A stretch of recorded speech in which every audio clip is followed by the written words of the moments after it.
Frank Kendall, who is the Secretary of the U.S. Air Force, made a bombshell comment on August 24th about UFOs.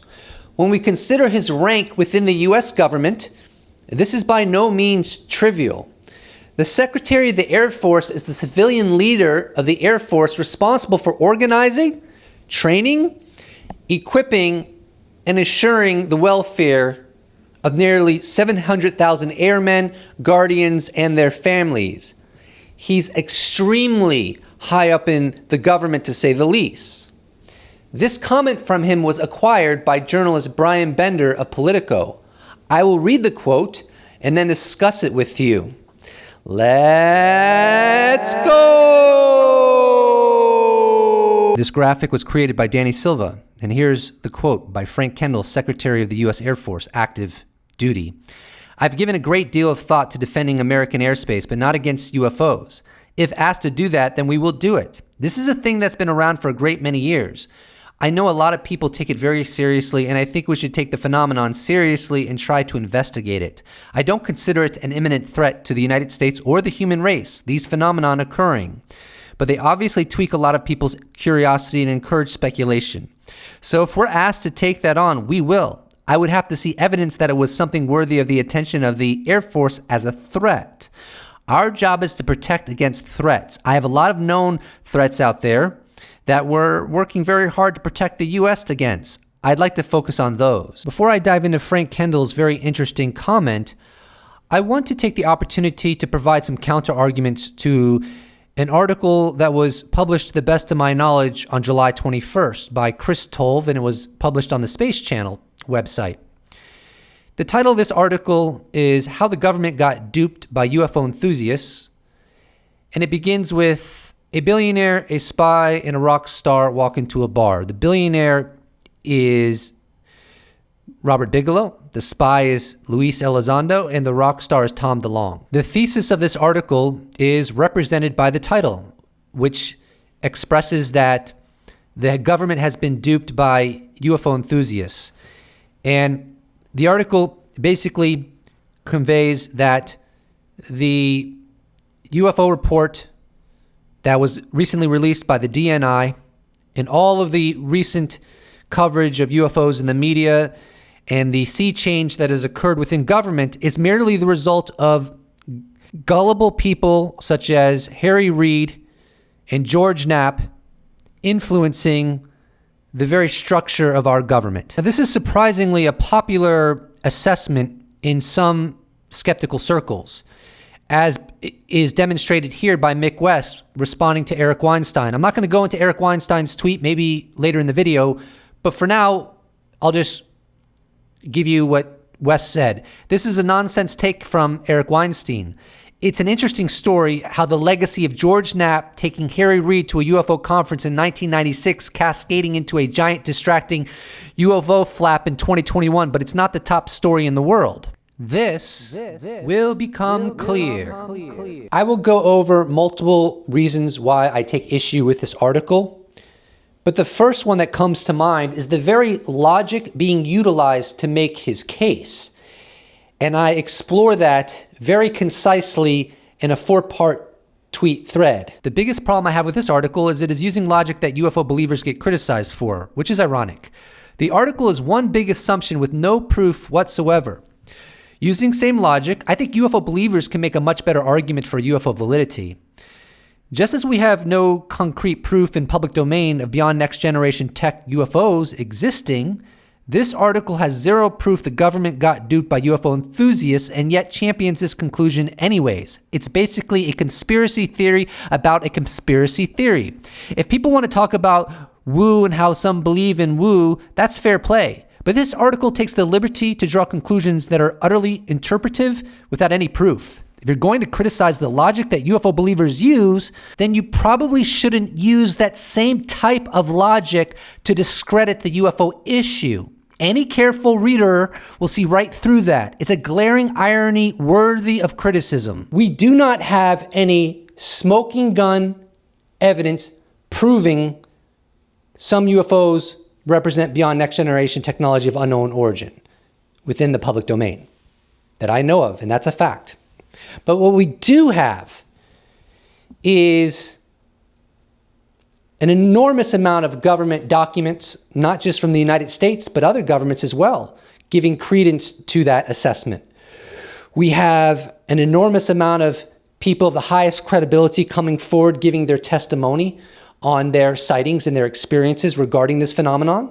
Some of them current active duty military and or government personnel, some ex, and people of all walks of life.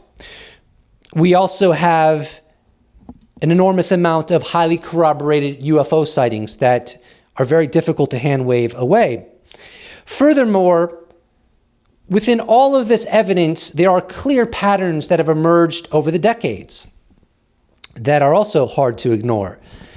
One of the most obvious patterns to cite is the fact that people are often seeing the same shape UAP every single time, such as saucers, triangles, and cigar-shaped objects. And their behavior has also been registered over the decades with patterns that have been consistent. Elizondo, when he worked for ATIP, they coined the terminology, the 5 observables. These 5 observables represent the persistent behavioral patterns of these unidentified aerial phenomena, whatever they may end up being. Indeed, if you watch the movie The Phenomenon by James Fox, that would demonstrate this reality very persuasively. Beyond that, there have been very consistent patterns that have been recorded over the decades of what happens to a pilot's avionics when it gets too close to these objects. They are somehow influenced by the objects themselves. Reportedly, some believe it is the propulsion system that is causing the avionics to go haywire. Others believe it's intentional from the unknown technology itself. Beyond that, there are patterns that have emerged of people actually seeing these beings, such as the same sort of shape, eyes, color of skin, tight-fitting clothing, height, over and over again, whether it's the Greys or the Nordics or other creatures that have been recorded over and over and over again. And even effects on one's biology have been recorded, or effects on their perception. Missing time, for example, is a very common experience among those who have had encounters with this non-human intelligence, where they'll look at their watch and then they'll look at their watch again later, and it feels like almost no time has transpired, but in truth it has been hours, suggesting some sort of manipulation. To illustrate this another way, while there may be no fire, there is definitely an enormous amount of smoke that makes, in my opinion, a reasonable person suspicious that there is fire. There is so much smoke, in fact, that one seems to have to come up with a cockamamie theory to explain all that smoke away. And indeed, this article, in my opinion, falls under that umbrella. Now, the reason bringing this up is all relevant to Chris Tolv's article is because these patterns existed long before 1996, which is a year he cites in his article, where he references the future Senate Majority Leader Harry Reid getting sort of introduced to the UFO subject by journalist George Knapp. Here's an excerpt from his article. Whether he knew it or not, Reid had been sucked into a bizarre underworld of conspiracy theories and paranormal investigations, led by a colorful cast of characters including a billionaire hotel magnate, an international rock star, and a military spy. Knapp acted as the conduit between them and the senator, and together they crammed UFOs through the media circuit, halls of Congress, and public imagination, culminating in last month's Pentagon report. In a recent Making Contact conference, lawyer Daniel Sheehan asked historian Richard Dolan what kind of information he could share with journalist Ralph Blumenthal to give some credence to the UFO phenomenon. And Richard Dolan answered by referencing some very interesting government documents that have surfaced over the years in which insiders have talked soberly about UFOs. He beautifully demonstrates how this is nothing new, and this has been a topic flourishing for a very long time, certainly well before 1996. You start with the classified literature that we've had for decades and decades that describe military encounters with objects that are simply not supposed to exist. Not starting in 2004, which is all we ever hear about. It's as if the UFO phenomenon started in 2004. And I understand it's important to keep the discussion restricted to certain facts. But the reality is, by ignoring 1990s, 1980s, going back to the 1940s, and even forgetting the earlier periods, by ignoring those earlier sightings and ignoring the dramatic classified memos that we have through FOIA, we've had since the 70s that prove, they don't hint, they don't suggest, but they prove that the United States government has been deeply concerned to the point of almost panic about these objects. He later goes on to say, for example, a January 1949 memo by the FBI detailing airspace incursions over White Sands, over Los Alamos, objects being tracked with instrumentation traveling in upwards of 9,000 miles per hour. That's tic-tac UFO territory right there. And there's quite a few of these types of documents that we have. And I'm paraphrasing here. The documents Dolan is referencing are all 100% authenticated by the U.S. government. They come out of College Park, Maryland National Archives. Dolan goes on to explain. There's no single U.S. release document that says UFOs are aliens. There's none that say that. But if you take the top 10 or top 20, they do prove that while the U.S. government was telling the public there's no such thing as UFOs or no genuine ones in the 40s and 50s, they were seriously concerned about it, and there's enough data in those documents to show extraordinary performance capabilities on a number of occasions. So the top 10 or 20 of those documents absolutely prove that there was a cover-up on UFOs and formal government lying to the public. The following clip is taken from an interview by Christina Gomez with Lou Elizondo.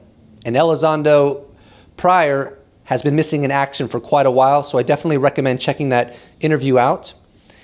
In this clip, Elizondo, from my perspective, ravages Chris Tolv's narrative thesis from his article. This interview took place yesterday, and Elizondo is going to go into all of the accomplishments that have been achieved in the past 3 years. I recommend listening very critically and carefully because he's going over a very long list of accomplishments, and many of them are extremely significant. And if you don't listen carefully, you might not register the weight of what's occurred. Remind your audience just how much we collectively, all of us, your audience included, have been able to accomplish in just 3 years. First of all, you have the acknowledgement that the UFO program called ATIP existed and was real. You also have the acknowledgement that those 3 videos were absolutely real and they were taken from DoD weapon systems. You also have the acknowledgement that we have no idea what they are, that they are truly unidentified aerial phenomena. You had the establishment of a UAP task force, not unidentified aerial balloons or drones, but unidentified aerial phenomenon. You have classified briefings being provided to Congress. Then you, on top of that, you have briefings being provided to the President of the United States and the President admitting that he received briefings on this topic.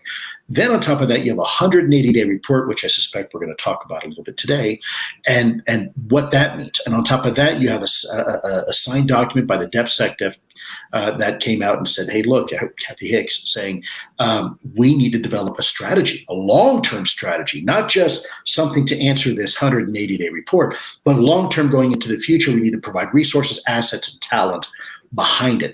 Then you have recently in the new latest legislation language saying that not only do we now want a 180-day report, but we want to report every 90 days. And oh, by the way, that includes anything that you haven't reported to us before. So get ready because there's a lot of information coming out. And then, on top of that, you have an IG evaluation and an IG investigation on the handling of this topic within the Department of Defense and the intelligence community. So that has all happened in the last 3 years. In the last 3 years, you have countries like Japan coming out and establishing a bilateral relationship with the United States government for the sole purpose of sharing UAP-related information. That ain't a bad track record, folks. And you all made that happen. I wonder if Chris Tove would claim that the Japanese government has also been duped by gullible people like George Knapp and Harry Reid. Now, you heard very concisely, very effectively, what has been accomplished within the UFO sphere over the past 3 years. And does anyone really believe that all of that is the outcome of the government getting duped by gullible people like George Knapp and Harry Reid? I don't know. If you believe that, then I honestly don't know what to tell you. I don't know what I could say to persuade you otherwise, because that's quite the pill to swallow. It's that strange credulity, in my opinion. In Tove's article, he talks about Bob Lazar, and he almost seems, at least from my perspective, to suggest that Harry Reid believes in the Bob Lazar story, but actually I've seen no indication of that whatsoever, and I have no idea the precise assessment of Bigelow on Bob Lazar. I'm not sure he's an enthusiastic believer or he's agnostic. I have no idea. But beyond that, so what if George Knapp believes in Bob Lazar's story? He can believe in Bob Lazar's story, potentially get that wrong, and be right about other stuff. Personally, I'm a bit on the skeptical side right now with Bob Lazar's story, and if some evidence comes out to lead me in another direction, that's fine. But as it stands now, that's where I'm at. Also, in Tove's article, he talks about Skinwalker Ranch and seems to give the impression that there's no way anything that can't be explained by science is taking place there. And I take issue with that. First of all, we know that UFOs exist. And we know that there are technologies in our skies that we cannot identify. Now, that doesn't mean that it's alien, but what it does mean is that this is a mystery. And if it wasn't a mystery, I doubt someone of the caliber of Avi Loeb and everyone working with him would be pursuing this mystery, okay? It's a genuine mystery, and we need to get to the bottom of it. Now, in my opinion, when you look at the 70-plus year history, all the testimony that's come out, not to mention, frankly, the testimony of the actual aviators that intercepted the Tic Tac, and let's not even suggest for a second that they were influenced by Harry Reid or by Robert Bigelow or anything. No, they saw the UAP with their own eyes. I don't think they were influenced or duped by anybody. They had the experience, and according to all of the technicians and the radar operators that were there, the sensor data aligns with what they saw, okay? So we can debate what the Tic Tac UAP was all we want, but we can't say that the people that were actually there are somehow contradicting Elizondo and what he said about it, because they're not. They think it was extremely advanced technology of unknown origin. So the point I'm trying to get at is that UFOs exist. The U in UFO means unidentified. Everybody knows that. You don't have to say it. But when you look at the history and you look at the FOIA documents and the patterns that have emerged, it's not outlandish to suspect that some of these machines may have an exotic origin. And so let's say that ends up being true, which I believe it is. I don't know, but that's where I'm placing my bet. If that's the case, then obviously this mystery was able to persist even with institutional ignorance. Only now is the scientific community really starting to look through the telescope, okay?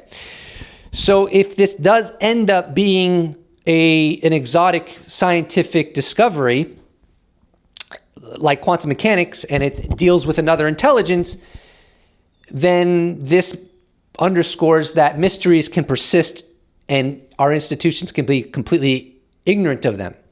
So this idea that the investigators at Skinwalker Ranch had trouble documenting any kind of phenomena that they may have witnessed is not really that far-fetched if it turns out that some UFOs stem from non-human intelligence and we have failed to document that over all these years. I apologize for not yet getting to the Secretary of the Air Force's comments yet, but this story by John Greenwald of the Black Vault ties into my response to Chris Tolle's article. Greenwald published this on August 26, 2021, Department of Defense briefing card on unidentified aerial phenomena. The following document was released via Freedom of Information Act and obtained by the Black Vault. It is an internal unclassified document known as a briefing card. These are used to assist public affairs officers, spokespeople, and those from other agencies dealing with questions on various topics. This particular card outlines all that was approved to say about UAPs, UFOs. Although most of the answers provided on the card stem from numerous statements that have been released throughout the past few years, it does represent a document that, as of May 17, 2021, was a culmination of their approved talking points on the UFO issue. Now, this is a question and answer from the briefing card that really stands out.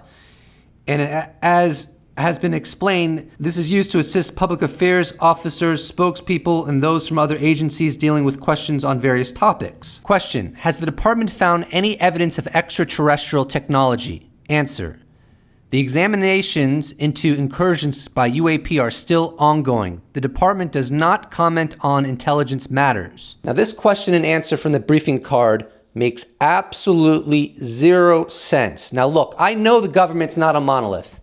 And I know that there may have been disagreements on what kind of answer to provide as guidance for that question.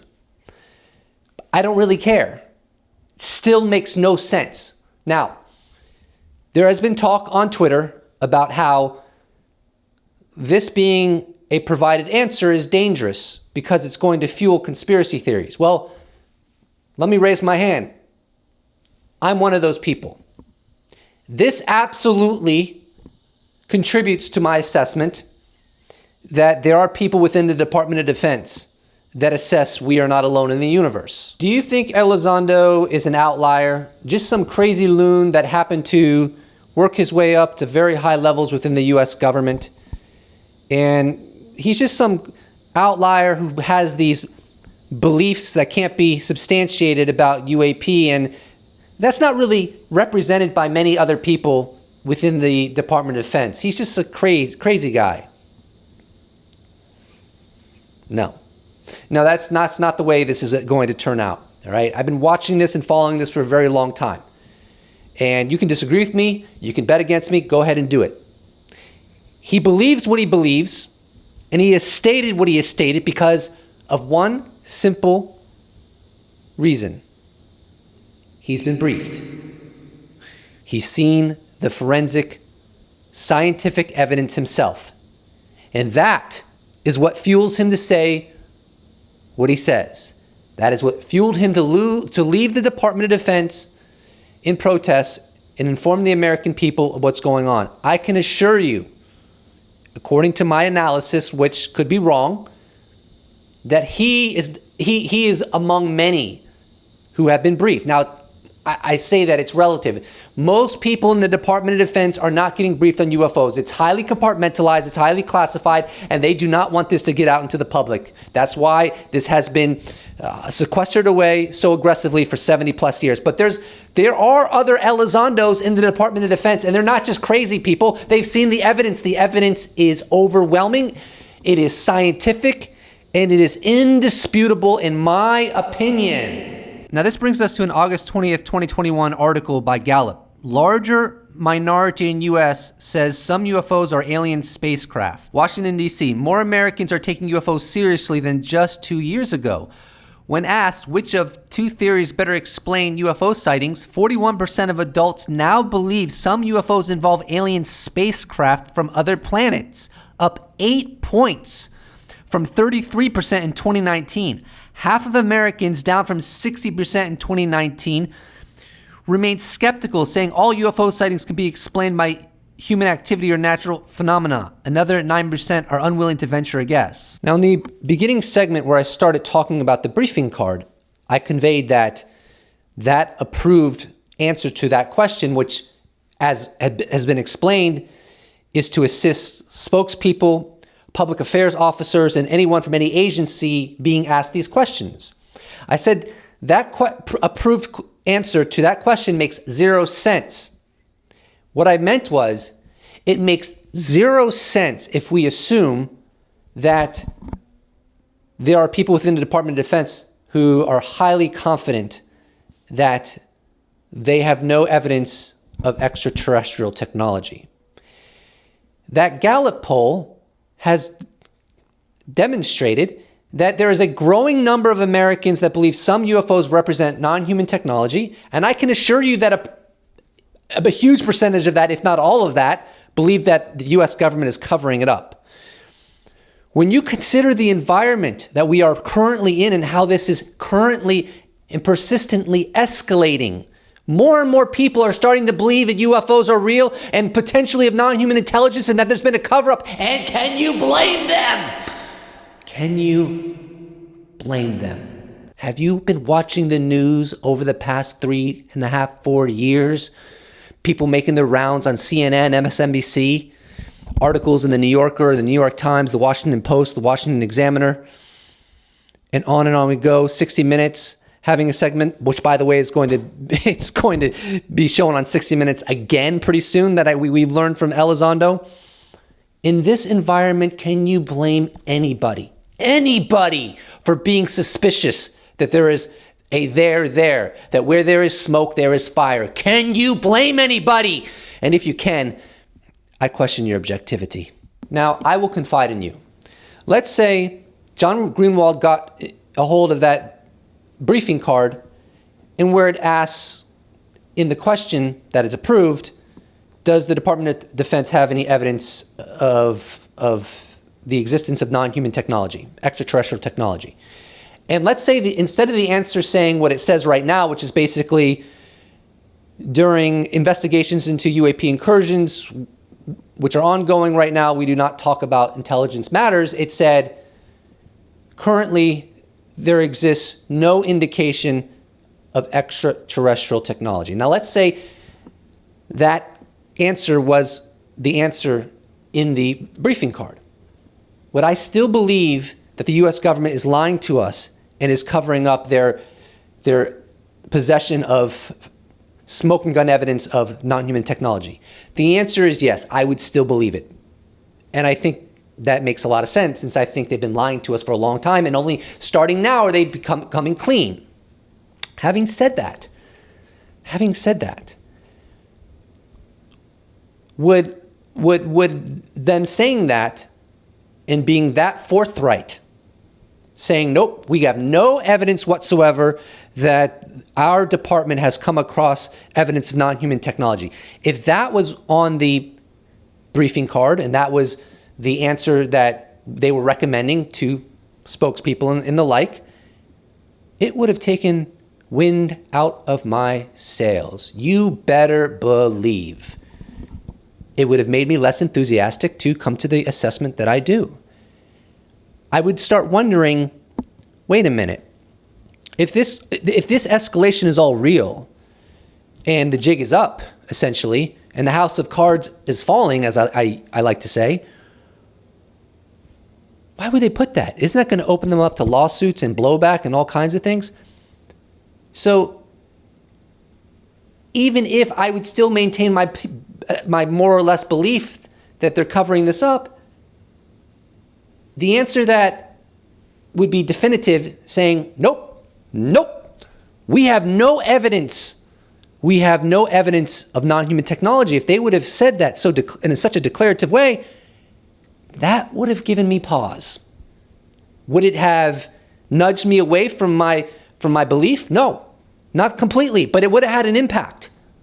It would have had an impact, and this segment you're watching right now would never have found its way into my video with nearing 20,000 subscribers and so forth. This is not a trivial matter. It is not a trivial matter that they didn't just recommend saying, nope, we're concerned about the American public. Like, this is what's going on in their head. We're concerned about the American public. We understand how quick conspiracy theories can flourish and spread. And since we really do know that we have no possession of non-human technology, I, the head of the council that gets the last say on what this briefing card is going to say, recommends wholeheartedly that you declaratively say, when people ask, does the department have possession of non-human technology? You declaratively say, no, we do not. We have no evidence for that. And yet they didn't. And I do not think that's trivial. I think it's tempting. I think it's seductive to just be like, it's the government. What do they know? Hey, they're always doing stupid things. This is just one more stupid thing to add on the pile. No. Now that's weak sauce. No, that is a cop-out. It would have been so easy to just have a senior level person in the Department of Defense say, we're well aware of what's been going on in the past 4 years, the New York Times, Lou Elizondo, all this mumbo jumbo. Nah, we have a responsibility to be declarative where we can be declarative and confident. And so this is what I want you to put in the briefing card. When people ask spokespeople whether or not the Department of Defense has evidence of non-human technology, just flat out say, no, we do not. There's no indication, no evidence of non-human technology, and that will be that. But they did not do that. And you want to know why they didn't do it, in my opinion? Because they do have evidence of non-human technology. They have smoking gun evidence of non-human technology. And if I look like I'm a little angry, maybe I am. Maybe I am, because I'm so sick of people being so confident that this is all going to go away. It's all going to go away. It's just a flap, like Mick West says. It's just Bigelow and Harry Reid. And who else is it? Harry Reid and Tom DeLonge. They've hoodwinked the government, everybody. And just forget about the 70-plus year history of people coming forward of the highest credibility and telling you that this evidence exists. Just forget about it. You're damn right this makes me angry. Because I see what's going on, son. I see what's going on. And if you are a skeptic, I'm telling you right now, I am betting heavily against you. And it's not because I have this religious fervor or I want to believe or it makes me feel good. This is intellectual analysis. At this point, perhaps the most appropriate question to ask is there a historical precedence of the U.S. government or any military entities giving a declarative statement on UFOs, leading their constituents to the conclusion that there's nothing to UFOs and that anyone who thinks that they may be beyond next generation technology of unknown origin is being led astray by ideas that simply can't be substantiated. Now, has the government ever done that? Has the Air Force ever done that? And if the answer is yes, why would they not do it now? I mean, could there ever be a better time for the U.S. government or the Air Force or any entity representing the U.S. government to declaratively say, y'all crazy. Elizondo's cray-cray. The media storm's cray-cray. Look, there's nothing to see here. All right? Stop with the alien talk and the beyond next generation technology of unknown origin and giving this impression that we, the government, are covering it up. And yet, they're not doing that. The reason they're not doing it is because they can no longer get away with it. They've been lying about this for decades. And so it's kind of like you lie when you think you can get away with it, right? And people get comfortable with their lie. And since they've gotten away with it for so long, and that's kind of become institutionalized, you're not really thinking ahead too much. You're like, this lie's been going on a long time. We got it. By the time this lie's, comes to some sort of finalization, I'll be long gone out of the government. Nobody's going to look at me. I'm going to be in Tahiti sipping on a pina colada, right? But now there are people in the government probably freaking out, some of them at least, and they realize that there are going to be serious repercussions when this finally comes to fruition. And now people outside and inside the government can see the end in sight. And so they're much more careful what they say. Whereas before, they weren't as careful. They were more brazen in their lying. Here's an article from November 5th, 2011, titled White House. There's no sign of ET or UFO cover-up. The White House has responded to 2 petitions asking the U.S. government to acknowledge formally that aliens have visited Earth and to disclose any intentional withholding of government interactions with extraterrestrial beings. And here's the response to the petition. The U.S. government has no evidence that any life exists outside our planet or that an extraterrestrial presence has contacted or engaged any member of the human race. Phil Larson from the White House Office of Science and Technology Policy reported on the In addition, there is no credible information to suggest that any evidence is being hidden from the public's eyes. The petition calling on the government to disclose any knowledge of or communication with extraterrestrial beings was signed by 5,387 people, and 12,078 signed the request for a formal acknowledgement from the White House that extraterrestrials have been engaging the human race. Now, that message makes perfect sense. If you know that the United States government does not have evidence of non-human technology, the last thing you would want is for your populace to start meandering into conspiracy theories surrounding that possibility. What would be the hindrance of quelling that? It'd be like if someone asked the White House, do you have any evidence that the Earth is flat? Well, if you don't have any evidence that the Earth is flat, there's no reason to hesitate to say we have no evidence that the Earth is flat. Or if you had a petition that said, do you have any evidence that space is fake? We want to know. Well, you probably wouldn't want the community of people that believe space is fake to start getting any ridiculous ideas, fill in the blank ideas because the government's not willing to make a declarative statement on that. So it would be no surprise if the White House was petitioned to answer the question, is space fake? They would respond with 100% conviction and determination and absolute knowledge that no, the space is real and that conspiracy theory is totally false. Let's circle back to Frank Kendall, the Secretary of the Air Force's recent comment on UFOs. I've given a great deal of thought to defending American airspace, but not against UFOs. If asked to do that, then we will do it. This is a thing that's been around for a great many years. I know a lot of people take it very seriously, and I think we should take the phenomenon seriously and try to investigate it. I don't consider it an imminent threat to the United States or the human race, these phenomenon occurring. But they obviously tweak a lot of people's curiosity and encourage speculation. So if we're asked to take that on, we will. I would have to see evidence that it was something worthy of the attention of the Air Force as a threat.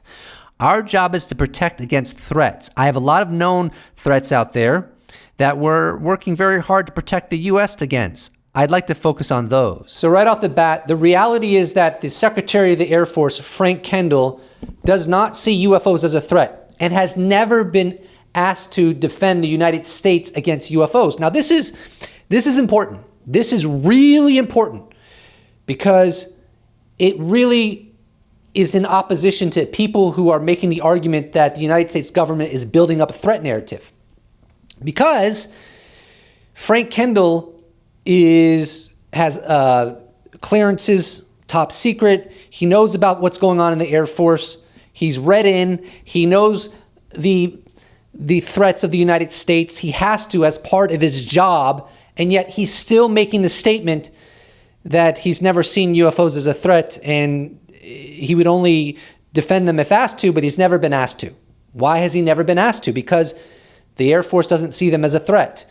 So if the United States government was going to one day start trying to build up this threat narrative, we could hold the United States government accountable for his argument here. How can it be a threat if the Secretary of the Air Force said that he's never been asked to defend the United States of UAP? If you've never been asked to defend the United States of UAP, then they must not be a threat. He says that this is a thing that's been around for a great many years and that we should take it seriously, that is the phenomenon, and that we should investigate it. So that's interesting. It means that he's giving credence to this phenomenon. And that's not someone who thinks it's seagulls or balloons or friendly F-18s. That's someone that acknowledges this is a true mystery and a mystery worthy of investigation. So he is giving credence to the reality of UFOs as the Secretary of the Air Force. That is not a trivial matter. He says he doesn't see the phenomenon as an imminent threat to the United States or to humanity, which is a really interesting comment.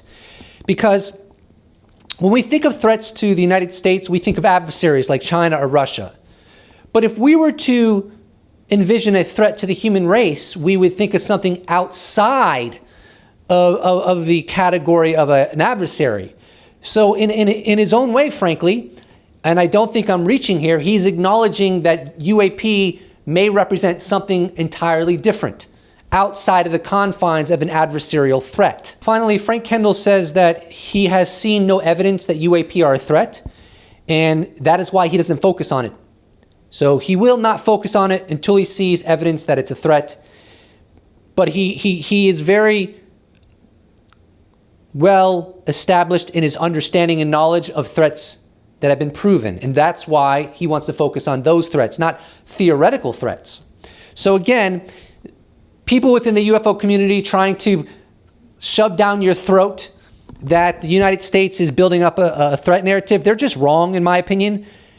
I'm trying to be respectful, but at some point I have to ask myself, is it their ego that's sort of leading him into that conviction? Because when you lack a lot of evidence and you commit to a perspective, maybe you want that to be true. Now, maybe your thinking is highly motivated at that point. We're going on 4 years since the New York Times article, and yet this big threat narrative has not been established yet. And anyone trying to conflate some comments here and there about UFOs being a potential threat with a threat narrative building from the government are just not being intellectually objective, in my opinion. Here's an excerpt from an article I worked on a while back, and I learned about the Air Force fact sheet from Leslie Kean's book, UFOs. The United States Air Force has used a fact sheet since abandoning Blue Book back in 1969 when asked about UFOs. It states that the U.S. government will no longer be investigating unidentified flying objects for the following reasons. No UFO reported, investigated, and evaluated by the Air Force has ever given any indication of threat to our national security. There has been no evidence submitted to or discovered by the Air Force that sightings categorized as unidentified represent technological developments or principles beyond the range of present-day scientific knowledge. There has been no evidence indicating the sightings categorized as unidentified are extraterrestrial vehicles. The answer to that petition that I showed you earlier from the White House in 2011, that will never happen again. The fact sheet that I showed you from the Air Force, they will never convey that ever again.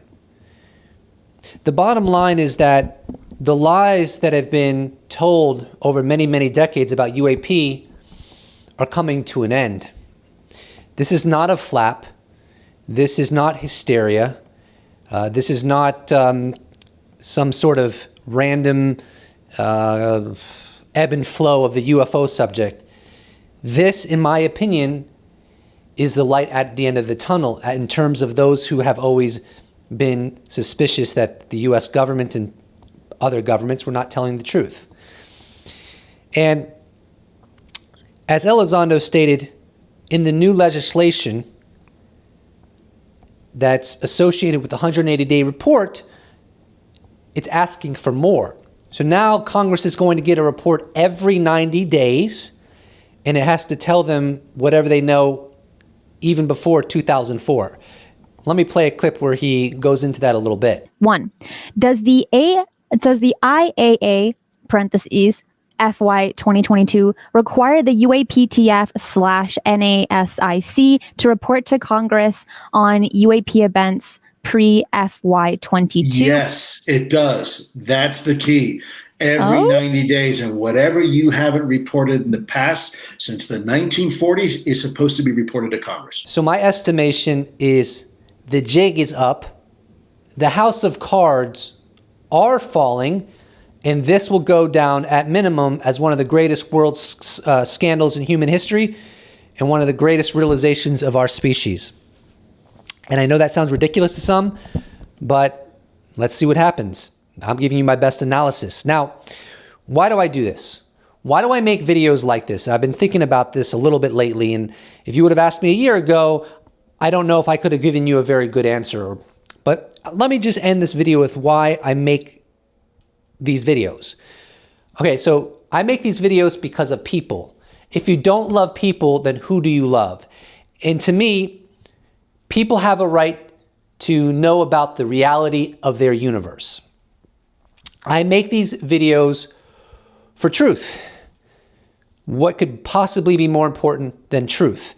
I think the truth is that we are being engaged by non-human intelligence. I think the evidence for it is overwhelming. And I think a lot of people get confused and hung up on the fact, well, there's no proof, therefore we shouldn't even go there. Well, you're right, there is no proof. But the preponderance of the evidence, in my opinion, makes it highly likely that we are being engaged by non-human intelligence. And the last reason I do this for is freedom. Because you cannot have freedom without truth. And I think Elizondo stated that recently, and I agree. And I've touched on this prior to him saying that. I've said that the policy of the United States government in lying about UAP has undertones of tyranny. And it is antithetical to the American way. And so we can't keep making the justification for lies national security. There needs to be a middle path. We need to tell people the truth about their reality while simultaneously keeping that which you need to keep secret. And you have to figure out a way. The onus, the responsibility to do that is on you. You can't just have this sort of nuclear option of, well, it's going to be difficult not to bend under pressure. People are going to want answers that if we give them, it's going to be a compromise to our not. Well, too bad. You can't. The alternative is not the solution, which is to lie about it all. And I feel good about this video. And look, maybe I'll end up being wrong. And if I end up being wrong, I will be the first one to make fun of myself. I've made some pretty big statements in this video. My statements were that a declarative statement such as that what was made by the White House in 2011 will never happen again, and that the statements made by the Air Force with the fact sheet will never happen again. In other words, nothing is going to come out of the United States government that is going to squash this. And it actually could, right? The government could do something to squash this if they really wanted to. And if you think that they couldn't, then I think you're just biased. Your bias is tainting your perception. You want to downplay what's happening because you don't want to give any credence to UFOs because doing so is a challenge to your perception and your worldview. That's nonsense. If this keeps going and escalating, and the news media keeps covering UFOs the way they do, and more people start to believe that there's more to UFOs than has previously been believed, and they start to perceive that there have been lies been told, the US government has every obligation in the universe to squash it, but they won't. They won't because it actually is true. They've been lying about it, and this is a real scandal. And when I say squash it, I'm not saying that them making a very declarative statement would get a person like me to stop believing, although it would have an impact upon me. What I'm saying is they could do something to really challenge the narrative that has been flourishing and persisting and getting stronger within the media. They could get people that are on the fence to become much more skeptical that there's something to the UFO phenomenon. The US government does have that power, right? Obviously, for someone like me, it's not going to stop me because I've been studying this for a very long time, and my assessment is based upon studying many years of UFO history. But for a lot of Americans, it would stop it. It would stop 60 Minutes from covering it, potentially. It would stop CNN and MSNBC and Fox News from covering it. It would stop potentially Congress people from talking about this and giving the UFO subjects so much credence. Here's the problem. The Congress has been given classified briefings. And we can ascertain the kind of evidence they've been seeing during those classified briefings based upon what they've stated. In other words, you cannot put the toothpaste back in the tube. You cannot put the genie back in the bottle. There's nothing the government can do now, because if they were to make a declarative statement now in an attempt to squash this issue, they know it would create more blowback when the inevitable happens. When the world learns that this has been one big lie. Even the people making the policy of classifying this issue completely know that it's inevitable, that it will eventually come out. And that's why they will not squash it. The last thing I want to say, and this is probably the longest video I've ever made, is Stephen Bassett has been fond of saying that it's not a cover-up, it's a truth embargo. And the reason he prefers the terminology truth embargo is because cover-up makes the government look bad. Truth embargo underscores that this was a legal policy to classify it all. That's a fair argument. I don't know what the ultimate truth would be, how much of it is legal, how much of it's illegal. I have no idea, but I will tell you this. The more the government tells the truth, the more I will encourage the government to tell the truth, and the more grateful I will be. I have no interest to give the government a black eye. I have interest that they do the right thing. If you've actually watched this entire video, then write freedom in the comments section. And please do not forget to subscribe. If you'd like to support this channel, you can check out my merch shop. You can check out my Patreon, my YouTube membership, or you could even give me a one-time donation, or you could just slap a like on this bad boy and I will appreciate it so much. Thank you so much for watching, and I look forward to seeing you in the next episode. Special thanks to all my YouTube members, patrons, those who have bought merch, those who have given me donations. I couldn't do it without you. Thank you so much. See you in the next episode.